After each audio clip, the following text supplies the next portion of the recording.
AC court ನಲ್ಲಿ ಈಗ online ನಲ್ಲಿ ವಾದ ವಿವಾದ. ಕಂದಾಯ ಇಲಾಖೆಗೆ ವ್ಯಾಪ್ತಿ ಪಡುವ ಎಲ್ಲಾ ಭೂ ವ್ಯಾಜ್ಯಗಳನ್ನ ಈಗ ಆನ್ಲೈನ್ ಕಲಾಪದ ಮೂಲಕ ಇತ್ಯರ್ಥ ಮಾಡಲಾಗುತ್ತೆ. ರೈತರಿಗೆ, ಜನಸಾಮಾನ್ಯರಿಗೆ ಅತ್ಯಂತ ಉಪಯುಕ್ತವಾದಂತಹ ಈ ಕಲಾಪ ಜನರ ಸಮಯವನ್ನ ಮತ್ತು ಶಕ್ತಿಯನ್ನ ಉಳಿತಾಯ ಮಾಡಿಕೊಡ್ತಾ ಇದೆ. ಹಾಗಾದ್ರೆ ಎಸಿ ಕೋರ್ಟ್ ಉಪ ವಿಭಾಗಾಧಿಕಾರಿಗಳ ನ್ಯಾಯಾಲಯ ಇದರಲ್ಲಿ ಕಲಾಪ ಹೇಗ್ ನಡೆಯುತ್ತೆ, RCCMS ನ ಕೆಲಸ ಕಾರ್ಯಗಳೇನೋ, ಇದು ಹೇಗೆ ಜನಸ್ನೇಹಿಯಾಗಿದೆ, ತಮ್ಮ ವ್ಯಾಜ್ಯಗಳನ್ನ ಮನೆಯಲ್ಲೇ ಕುಳಿತು ಹೇಗೆ ಪರಿಹಾರ ಮಾಡ್ಕೊಳಕ್ ಸಾಧ್ಯ, ಈ ಎಲ್ಲ ವಿಚಾರನ ಈ ವಿಡಿಯೋದಲ್ಲಿ ನಾನು ಕಂಪ್ಲೀಟ್ ಹೇಳಕ್ ಹೋಗ್ತಾ ಇದ್ದೀನಿ. ವಿಡಿಯೋನ ಸ್ಕಿಪ್ ಮಾಡ್ದೇನೆ ಕೊನೆವರೆಗೆ ನೋಡಿ. ಪ್ರತಿವೀಕ್ಷಕರೇ, ವಿಡಿಯೋ ಇನ್ಫಾರ್ಮೇಟಿವ್ ಆಗಿದೆ. ಪ್ರತಿಯೊಬ್ಬ ಜನಸಾಮಾನ್ಯರಿಗೂ, ಕರ್ನಾಟಕದಲ್ಲಿರ್ತಕ್ಕಂಥ ಪ್ರತಿಯೊಂದು ಮನೆಗೂ ಈ ವಿಚಾರ ಗೊತ್ತಿರಬೇಕು. ದಯಮಾಡಿ ಶೇರ್ ಮಾಡಿ. ನಾನು ಇದಕ್ಕಾಗಿ ಡೆಡಿಕೇಟೆಡ್ ವಿಡಿಯೋಗಳನ್ನೇ ಮಾಡ್ತಾ ಬಂದಿದ್ದೀನಿ. ಅವು ನನ್ನ ಚಾನೆಲ್ ನಲ್ಲಿ ಮೆಂಬರ್ ಓನ್ಲಿ ವಿಡಿಯೋಗಳಾಗಿದ್ದಾವೆ. ನೀವೇನಾದ್ರು ನನ್ನ ಚಾನೆಲ್ ನಲ್ಲಿ ಮೆಂಬರ್ಶಿಪ್ ತೆಗೆದುಕೊಂಡಿಲ್ಲ ಅಂತ ಹೇಳಿದ್ರೆ ನನ್ನ ಚಾನೆಲ್ ನೇಮ್ ಪಕ್ಕದಲ್ಲಿರ್ತಕ್ಕಂಥ ಜಾಯಿನ್ ಬಟನ್ ಕ್ಲಿಕ್ ಮಾಡಿ ಮೆಂಬರ್ಶಿಪ್ ತೆಗೆದುಕೊಳ್ಳಿ. ನಾನು ಮಾಡತಕ್ಕಂಥ ಮೆಂಬರ್ ಓನ್ಲಿ ವಿಡಿಯೋಗಳು, ಮಾಹಿತಿ ಭರಿತವಾದಂತ ವಿಡಿಯೋಗಳು ನಿಮ್ಗೂ ಬಂದು ತಲುಪ್ತವೆ. ಪಬ್ಲಿಕ್ ಆಗುವ ಮುನ್ನ ಎಲ್ಲಾ ವಿಡಿಯೋಗಳು ತಲುಪ್ತವೆ. ಪ್ರತಿವೀಕ್ಷಕರೇ, ಇತ್ತೀಚೆಗೆ ಏನು ಎಸಿ ಕಲಾಪ ಇದೆಯೋ ಅಂತ ಹೇಳಿದ್ರೆ ಉಪ ವಿಭಾಗಾಧಿಕಾರಿ ನ್ಯಾಯಾಲಯ ಇದೆಯೋ, ಈ ನ್ಯಾಯಾಲಯ ಅಂತಕ್ಕಂಥದ್ದು ಭೂ ವ್ಯಾಜ್ಯಗಳನ್ನ ಪರಿಹಾರ ಮಾಡಬೇಕು ಅಂತ ಹೇಳಿ ವಾದಿ ಮತ್ತು ಪ್ರತಿವಾದಿಯನ್ನ ಕರೆಸ್ಕೊಂಡು ಎಸಿ ಕೋರ್ಟ್ಗಳಲ್ಲಿ ಹಿಯರಿಂಗ್ ನಡೆಸಿ ಆನಂತರದಲ್ಲಿ ಇದು ವ್ಯಾಜ್ಯ ಪರಿಹಾರ ಆಗ್ತಾ ಇತ್ತು. ಆದ್ರೆ ಈಗ ಮಾನ್ಯ ಕಂದಾಯ ಸಚಿವರಾದಂತಹ ಕೃಷ್ಣ ಬೈರೇಗೌಡರು ಈ ಕಲಾಪಕ್ಕೆ ಆನ್ಲೈನ್ ಟಚ್ ಅನ್ನ ನೀಡಿದ್ದಾರೆ. ಹಾಗಾದ್ರೆ ಹೇಗ್ ನಡೆಯುತ್ತೆ ಈ ಆನ್ಲೈನ್ ಕಲಾಪ? ಒಂದನೇದಾಗಿ ಈ ವಾದಿ ಮತ್ತು ಪ್ರತಿವಾದಿ ಅಂದ್ರೆ ಕೇಸ್ ಕೊಟ್ಟಿರೋರು ಮತ್ತೆ ಕೇಸ್ ಯಾರ ಮೇಲೆ ಕೊಟ್ಟಿದ್ದಾರೆ ಈ ಇಬ್ಬರ ನಡುವೆ ವಾದ ವಿವಾದಗಳು ಮೊದಲೇ ಹೇಗೆ ಕೋರ್ಟ್ ಹಾಲ್ ನಲ್ಲಿ ನಡೀತಾ ಇದ್ವೋ ಈಗ ಅದಿಲ್ಲ. ಮನೆಯಲ್ಲೇ ಕುಳಿತು ಅವರು ಈ ವಾದ ವಿವಾದಗಳಿಗೆ ಅಟೆಂಡ್ ಆಗ್ಬೋದು. ಮತ್ತು ಎರಡನೇದಾಗಿ ಈ ವಾದ ವಿವಾದ ಆನ್ಲೈನ್ ಸ್ಟ್ರೀಮಿಂಗ್ ಆಗ್ತಾ ಇರತ್ತೆ. ಇದನ್ನ ಎಲ್ಲಿ ಕುಳಿತುಕೊಂಡಾದ್ರೂ ಯಾರಾದ್ರೂ ನೋಡ್ಬೋದು. ಪ್ರತಿವೀಕ್ಷಕರೇ, ಒಂದು ಹೊಸ ಟಚ್ ಇರ್ತಕ್ಕಂತ ಈ ಆನ್ಲೈನ್ ವೇದಿಕೆ ಕೋರ್ಟ್ ಹಾಲ್ ಅನ್ನು ಕೂಡ ಮುಟ್ಟಿದೆ. ಈಗಾಗ್ಲೇ ಇರ್ತಕ್ಕಂತ RCCMS ಹೇಗ್ ವರ್ಕ್ ಮಾಡ್ತಾ ಇದೆ ಅಂತಕ್ಕಂತ ನೋಡ್ಕೊಂಡು ಆಮೇಲೆ ಇದನ್ನ ಮುಂದುವರಿಸ್ತೀನಿ ಬನ್ನಿ. RCCMS revenue court case monitoring system ಇದೊಂದು ವೆಬ್ ಆಧಾರಿತ ಸಾಫ್ಟ್ವೇರ್ ಆದ್ರಿಂದ 24x7 ಕೆಲಸ ಮಾಡ್ತಾ ಇರತ್ತೆ. ಆ ಮಾಹಿತಿ ಜನಸಾಮಾನ್ಯರಿಗೂ ಕೂಡ ಲಭ್ಯ ಆಗ್ತಾ ಇರುತ್ತೆ. ಈ RCCMS ನಲ್ಲಿ ತಮಗೆ ಸಂಬಂಧಪಟ್ಟಂತ ಅಪ್ಡೇಟ್ ಗಳನ್ನ, ಮಾಹಿತಿಗಳನ್ನ ಹುಡುಕ್ಬೇಕು ಅಂತ ಹೇಳಿದ್ರೆ ಅಲ್ಲಿ ಕೇಸ್ ನಂಬರು ಅಥವಾ ಸರ್ವೆ ನಂಬರು ಅಥವಾ ಯಾರಿಗೆ ಈ ಒಂದು ಕೇಸು ನಡೀತಾ ಇದೆ ಅವ್ರ ಹೆಸರುಗಳನ್ನ ಹಾಕಿ ನಮೂದು ಮಾಡುವುದರ ಮೂಲಕ ಅದರ ಡೇಟಾವನ್ನ ತಗೋಬಹುದು, ಮಾಹಿತಿಯನ್ನ ತಗೋಬಹುದು. ಈ RCCMS ನಲ್ಲಿ ಯಾರೆಲ್ಲ ವ್ಯಾಜ್ಯಗಳನ್ನ ಕೊಡಕ್ ಹೋಗ್ತಾರೋ ಮೊದಲನೇದಾಗಿ ಈ ಒಂದು ವೆಬ್ಸೈಟ್ ಅಲ್ಲೇ ಫೈಲ್ ಆಗ್ಬೇಕಾಗತ್ತೆ. ಅದಕ್ಕೆ ಒಂದು ID ನಂಬರ್ ಕ್ರಿಯೇಟ್ ಆಗುತ್ತೆ, ಅಂದ್ರೆ ಕೇಸ್ ನಂಬರ್ ಅಂತ ಕರಿತೀವಿ, ಅದು ಕ್ರಿಯೇಟ್ ಆಗುತ್ತೆ.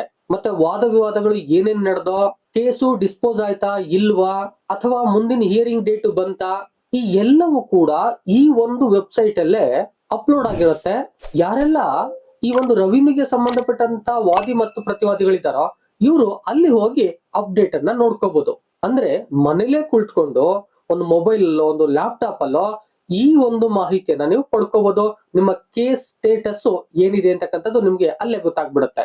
ಇದು ಜನಸಾಮಾನ್ಯರಿಗೆ ಅಷ್ಟೇ ಅಲ್ಲ, ಆಡಳಿತಕ್ಕೂ ಕೂಡ ಬಹಳ ಉಪಯೋಗ ಆಗಿದೆ. ಯಾಕಂತ ಹೇಳಿದ್ರೆ ಹಿಂದಿನ ದಾಖಲೆಗಳೇನೋ ಮತ್ ಈಗಿನ ದಾಖಲೆಗಳೇನೋ, ಅವಕ್ಕಿರ್ತಕ್ಕಂತ ಒಂದು ಸಂಬಂಧ ಏನೋ, ಅವು ಯಾವ ಸ್ಟೇಜ್ ಅಲ್ಲಿ ಇದಾವೆ, ಏನ್ ಮಾಡ್ಬೋದು ಮುಂದಕ್ಕೆ, ಎಲ್ಲ ವಿಚಾರಗಳನ್ನು ಆಡಳಿತಾತ್ಮಕವಾಗೂ ಕೂಡ ತಿಳ್ಕೊಳ್ಳಿಕ್ಕೆ ಈ ಒಂದು RCCMS ಬಹಳ ಉಪಯುಕ್ತ ಆಗಿದೆ. ಜೊತೆಗೆ ನಿಮ್ಮ ಕೇಸಿನ ಮಾಹಿತಿ ಅಂತ ಹೇಳಿದ್ರೆ ನಿಮ್ಮ ಕೇಸಿನ ಆದೇಶವು ಕೂಡ ಆನ್ಲೈನ್ ಅಲ್ಲೇ ಪಡ್ಕೋಬಹುದು ಅಥವಾ ನೋಡ್ಬೋದು. ಹೀಗೆ ಕೇಸ್ ಫೈಲ್ ಆಗ್ತವಿಂದ ಅದು ಕಂಪ್ಲೀಟ್ ಆಗೋವರೆಗೆ ಸ್ಟೆಪ್ ಬೈ ಸ್ಟೆಪ್ ಪ್ರತಿಯೊಂದು ಮಾಹಿತಿಯನ್ನ, ಅಪ್ಡೇಟ್ ಗಳನ್ನ RCCMS ನಲ್ಲಿ ಆಲ್ರೆಡಿ ಪಡ್ಕೊಳ್ಳಿಕ್ಕೆ ಸಾಧ್ಯ ಇದೆ. ಆದ್ರೆ ಈಗ ಕಲಾಪವನ್ನು ಕೂಡ ಆನ್ಲೈನ್ ಅಲ್ಲೇ ಮಾಡತಕ್ಕಂತ ಒಂದು ವ್ಯವಸ್ಥೆಯನ್ನ ಮಾಡ್ಲಿಕ್ಕೆ ಸರ್ಕಾರ ಮುಂದಾಗಿದೆ. ಇದಂತೂ ರೈತರಿಗೆ, ಜನಸಾಮಾನ್ಯರಿಗೆ ಬಹಳ ಉಪಯುಕ್ತ ಆಗುತ್ತೆ ಅಂತಕ್ಕಂಥದ್ದು ಎಲ್ಲರ ಅಭಿಪ್ರಾಯ. ಹಾಗಾದರೆ ಇದರ ವೈಶಿಷ್ಟ್ಯಗಳೇನು ಅಂತಕ್ಕಂಥದ್ದು ನೋಡೋದಾದ್ರೆ, ಒಂದನೇದಾಗಿ ನಿಮ್ಮ ಹತ್ರ ಒಂದು ಮೊಬೈಲ್ ಇದ್ರೆ ಆ ಮೊಬೈಲ್ ಮೂಲಕ ನೀವು ಈ ಪ್ರಕರಣವನ್ನ ಭೇಟಿ ಮಾಡಬಹುದು. ಅಂತ ಹೇಳಿದ್ರೆ ಈ ಆನ್ಲೈನ್ ವಾದ ವಿವಾದದಲ್ಲಿ ಭಾಗಿಯಾಗಬಹುದು.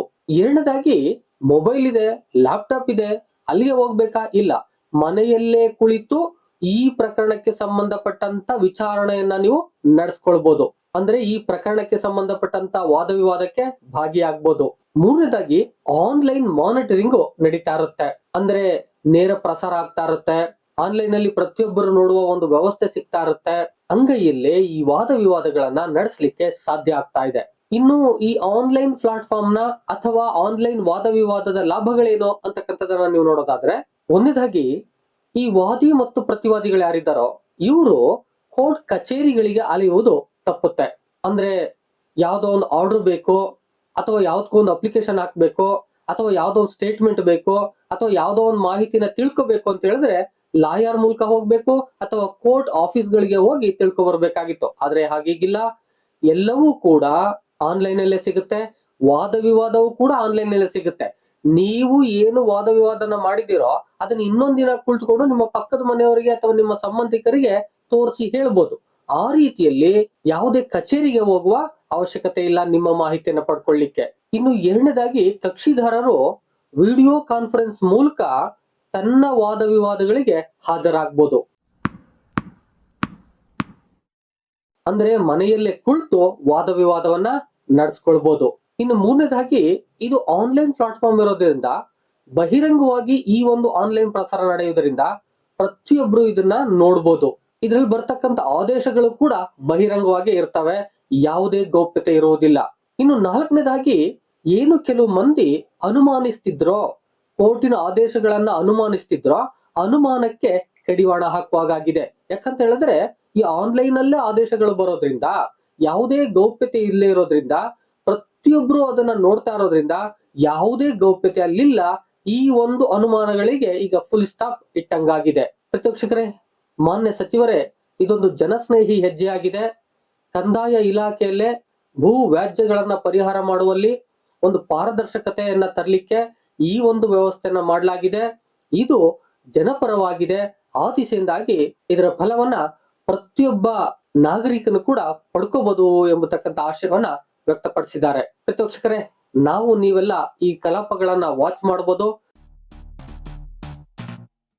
ಮತ್ತೆ ವಾದಿಗಳು ಪ್ರತಿವಾದಿಗಳು ಅಂದ್ರೆ ಕಕ್ಷಿದಾರರಿದ್ರೆ ಅವ್ರ ಮನೆಯಲ್ಲೇ ಕುಳಿತು ಈ ವಾದ ವಿವಾದಗಳನ್ನ ನಡೆಸಬಹುದು. ಅತ್ಯಂತ ಒಂದು ಸುಲಭವಾದಂತಹ ಒಂದು ಸೌಲಭ್ಯವನ್ನ ಕರ್ನಾಟಕ ಸರ್ಕಾರದ ಕಂದಾಯ ಇಲಾಖೆ ತಂದಿದೆ.